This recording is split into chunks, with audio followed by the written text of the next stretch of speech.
আমি এখন আছি মাগুরা শহরের একেবারে প্রাণকেন্দ্র বেবি প্লাজায়। আমাদের বেবি প্লাজা থেকে পেছনে মাত্র 50 গজের ভেতরে মাগুরা সদর থানা, আর এদিকে 100 গজের মধ্যে মাগুরা পুলিশ সুপারের কার্যালয়। আপনারা দেখতে পাচ্ছেন পেছনে বেবি প্লাজা। এই বেবি প্লাজায় আজ ভোর রাতে একটি ভয়াবহ চুরির ঘটনা ঘটেছে, যেখানে আমরা যতটুকু শুনতে পেরেছি ইতিমধ্যে প্রায় 7টি দোকানে ভয়াবহ রকমের চুরি হয়েছে। আমরা আপনাদেরকে দেখাই যে বেবি প্লাজায় কী ঘটেছে। বেবি প্লাজা আজকে ভোরবেলা এখানকার দোকানদাররা যারা ছিলেন তারা এসে দেখতে পান যে বেশ কয়েকটি ঘরের নিচে শাটারের ভেতর দিয়ে বাঁশ ঢুকিয়ে চোরেরা চুরি করেছে এবং ভেতরে ঢুকে বিভিন্ন দোকানগুলোর ক্যাশ কাউন্টার থেকে টাকা পয়সা হাতিয়ে নিয়েছে। এবং ইতিমধ্যে আমরা দেখতে পেয়েছি আমাদের এই বেবি প্লাজার যারা দোকান মালিক তারা কিছুক্ষণ আগে থানায় গিয়েছিলেন এবং থানা থেকে ইতিমধ্যে পুলিশের ফোর্স এসেছে। এবং এই যে শহরের একেবারে প্রাণকেন্দ্রে এ ধরনের একটি চুরির ঘটনা, এটি কিন্তু মাগুরার মানুষের কাছে একটি ব্যতিক্রম। কারণ এই আজ রাতে যে 6টি দোকানে চুরি হয়েছে, এই 6টি দোকানের চুরির ঠিক আগেই অর্থাৎ গতকালকে ভোর রাতে গতকালকেও কিন্তু এখান থেকে মাত্র 50 গজের ভেতরে চৌরঙ্গীর মোড়ের শিমুল স্টোরে একইভাবে একটি বড় ধরনের চুরি হয়েছে। টিন কেটে চুরির ঘটনা ঘটেছে। এবং এই যে আমরা দেখতে পাচ্ছি যে পুলিশ ইতিমধ্যে এসে ইনভেস্টিগেশন করছেন এবং আমরা দেখলাম যে এইভাবে শাটারের নিচে দিয়ে বাঁশ ঢুকিয়ে শাটার উঁচু করে তার ভেতর থেকে চোরেরা ভিতরে ঢুকেছে।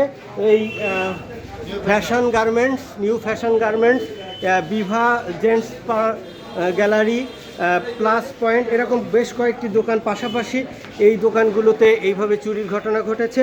এই ভোর রাতে বিদ্যুৎ না থাকার কারণে এখানকার যারা আছেন তারা যেটা বলছেন যে বিদ্যুৎ না থাকার কারণে এই দোকানগুলোর যে সিসি ক্যামেরাগুলোও চালু ছিল না। আল রিয়াদ গার্মেন্টসেও একইভাবে চুরি হয়েছে এবং এই চোরেরা বেশ পরিকল্পিতভাবেই এখানে এসেছিল। বোঝা যায় যে পরিকল্পিতভাবে মাগুরা শহরের একেবারে প্রাণকেন্দ্রে এই যে মাগুরা শহরের বেবি প্লাজা প্রাণকেন্দ্রে এখানে এই চুরির ঘটনাটি ঘটে। এবং এই চুরিটি কিন্তু এখন মাগুরার একটি ইতিমধ্যে অনলাইনের মাধ্যমে মাগুরা একটি টক অফ দ্য টাউন হয়ে গেছে। কারণ মাগুরা শহরের একেবারে মধ্যবর্তী স্থানে এইভাবে যদি চুরির ঘটনা ঘটতে পারে, এখানকার সাধারণ মানুষ বলছেন যে এই ধরনের একেবারে শহরের মধ্যবর্তী স্থানে এভাবে যদি চুরির ঘটনা ঘটতে পারে তাহলে ব্যবসায়িকরা কারেন্টের জন্য ক্ষতিগ্রস্ত, প্রশাসন বিভিন্ন দিক দিয়ে আমরা পর্যায়ক্রমে কিন্তু ক্ষতিগ্রস্ত সব দিক। এখন 11টার থেকে দোকান খুলতে হবে 8টা পর্যন্ত, 7টার পরে সাইনবোর্ড বন্ধ, অথচ প্রত্যেক সরকারি অফিসে কিন্তু ঠিকই কিন্তু লাইট আলোকসজ্জা আছে। সার্কিট হাউসে যাই যেখানে ভরপুর আলোকসজ্জা, সব সরকারি অফিসে আলোকসজ্জা ভরপুর, অথচ আমাদের একটা ব্যবসা প্রতিষ্ঠানে এখানে আমরা আলো জ্বালাইতে পারবো না, ব্যবসা করতে পারবো না। গতকালকে সারাটা দিন ব্যক্তিগত কারেন্টটা দিয়ে ব্যবসা করছি, আইপিএস দিয়ে নিগিডিগি অবস্থায়, সুইচ দিতে যাবো কারেন্টটাই। আর আজকে আমাদের বেবি প্লাজায় যে ক্ষতিগ্রস্ত হয়েছে এটা থেকে কোনো এর প্রতিকার আমরা কি পাবো? তাই এর থেকে আগামীতে আমরা প্রতিকার চাই, আমরা এই ক্ষতিগ্রস্ত থেকে যেন বাঁচতে পারি সেই ধরনের পদক্ষেপ নেওয়া উচিত এবং কড়াভাবে পদক্ষেপ নেওয়া উচিত। কারণ আমাদের আমরা এখন কোনো অনুযায়ী পাচ্ছি না। কারণ আমাদের পাশেই থানা, পাশেই এসপি অফিস, পাশেই ডিসি অফিস, তার ভিতর দিয়ে এত বড় একটা সিন্ডিকেট মানে নিয়ম করে চুরি করতেছে। কিভাবে গতকালকে চুরি হলো, আজকে আচ্ছা আরফান ভাই, আপনারা তো প্রাথমিকভাবে দেখলেন, কি অবস্থা, আপনাদের কি মনে হয়েছে, আপনাদের বক্তব্যটা কি? আমরা প্রাথমিকভাবে এসে দেখলাম আসলে 6টা দোকান, মেইনলি 6টা দোকানে চুরি হয়েছে। তার ভিতরে একটা হয়তো কিছু নিতে পারে না, 5টায় দেখা যাচ্ছে ফাঁকা। এখন সঠিকভাবে তদন্ত করে বাকিটা আমরা সর্বোচ্চ চেষ্টা করব। ধন্যবাদ। আসলে মাগুরা শহরের প্রাণকেন্দ্রে এ ধরনের একটি চুরির ঘটনা কিন্তু সত্যি সবাইকে রীতিমতো উদ্বিগ্ন করছে। কারণ উদ্বেগেরই বিষয়, আপনারা দেখতে পাচ্ছেন যে এই যে মাগুরার একেবারে শহরটার যে মূল রোড এমআর রোডে এখান থেকে এই ডান পাশে যদি আমরা দেখি যে এখান থেকে মাত্র 50 গজের ভেতরে মাগুরা সদর থানার সদর থানা, আর মাত্র 50 গজের ভিতরে মাগুরা সদর থানা, এবং এদিকে যদি যাই মাত্র 100 গজের মধ্যে মাগুরা পুলিশ সুপারের কার্যালয়। এই রকম একটি জায়গায়, এরকম একটি পরিবেশে এ ধরনের একটি ভয়াবহ চুরি, এটি কিন্তু সবাইকেই উদ্বিগ্ন করছে, এবং এখানকার ব্যবসায়ী তথা মাগুরাবাসী মনে করেন যে দ্রুত এই চোরের একটি সমাধান হওয়া দরকার, এবং এই চোর শুধু একটি চোর চক্রই নয়, এটি অবশ্যই একটি সিন্ডিকেট। এই সিন্ডিকেট কারা করছে, কিভাবে হচ্ছে, কিভাবে এই চুরিগুলো ঘটছে, এই বিষয়ে অবশ্যই ব্যবস্থা নেওয়া খুব জরুরি বলে মনে করছেন এলাকাবাসী। পরপর মাগুরায় কয়েকটা দোকান, গত রাতেও চৌরঙ্গীর মোড়ে চুরি হয়েছে। বলেন তো কি আপনারা কি চান এখন?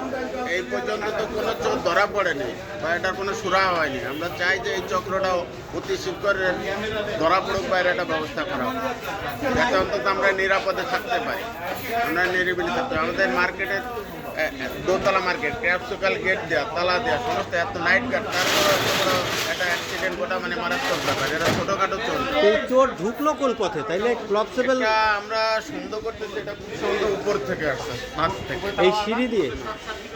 আমরা একটা সন্দেহ করতেছি খুব সম্ভবত সিঁড়ি দিয়ে আসতে হয়। এখন আল্লাহ জানে, আসলে তো দেখিনি। আসলে এটি এখন কিন্তু ভাবনার বিষয় হয়ে দাঁড়িয়েছে যে একটি শহরে এইভাবে প্রকাশ্যে এভাবে পুলিশের সামনে এই ধরনের চুরির ঘটনা। উপরে আমরা দেখতে পাচ্ছি যে উপরে নতুন করে বিল্ডিংয়ের কাজ চলছে, এবং এই পথেই আমার মনে হচ্ছে যে আমরা দেখতে পাচ্ছি যে বেশ কিছু গার্মেন্টসের অ্যাক্সেসরিজ এখানে পড়ে আছে। তার মানে এই উপরে এই যে নির্মাণাধীন অংশ, এই নির্মাণাধীন জায়গাগুলোতেই চোরেরা এখানে এসেছে, এবং এখানে তারা আমার মনে হয় মাদক গ্রহণ করেছে। তারই কিন্তু একটি লক্ষণ যে 20টি টাকা, এখানে একটি 20 টাকার নোট এখানে পড়ে রয়েছে। তার মানে এখানে কিন্তু মাদক সেবন করেছে চোরচক্র, এবং এই যে বিল্ডিংটির ছাদে ওঠার জন্যে তারা হয়তোবা এই গাছ ব্যবহার করতে পারে, এই গাছের গাছ বেয়েই উঠতে পারে। আপনার কি মনে হচ্ছে যে কিভাবে চুরিটা হয়েছে? এই গাছ বেয়ে আসতে পারে সম্ভবত, তাছাড়া আর তো কোনো অপশন নেই। আচ্ছা, এবং এখানে কি মাদকের কোনো লক্ষণ দেখা যাচ্ছে? মাদকের তো লক্ষণ দেখা যাচ্ছে স্যার, ওই যে ওইখানে যে মাদক সেবন করেছে। হ্যাঁ, এখানে মাদক সেবনেরও লক্ষণ দেখা যাচ্ছে, এবং বোঝা যাচ্ছে যে এটি একটি বেশ বড়সড় একটি চক্র, যারা এই বেবি প্লাজার 3 তলা 3য় তলার এই নির্মাণাধীন জায়গার সুযোগ নিয়ে এই 2য় তলায় তারা এইখানে গিয়েছে, এবং এখানকার ব্যবসায়ীরা মনে করেন যে দ্রুত এই বিষয়টি সমাধান হওয়া দরকার। সবাইকে ধন্যবাদ।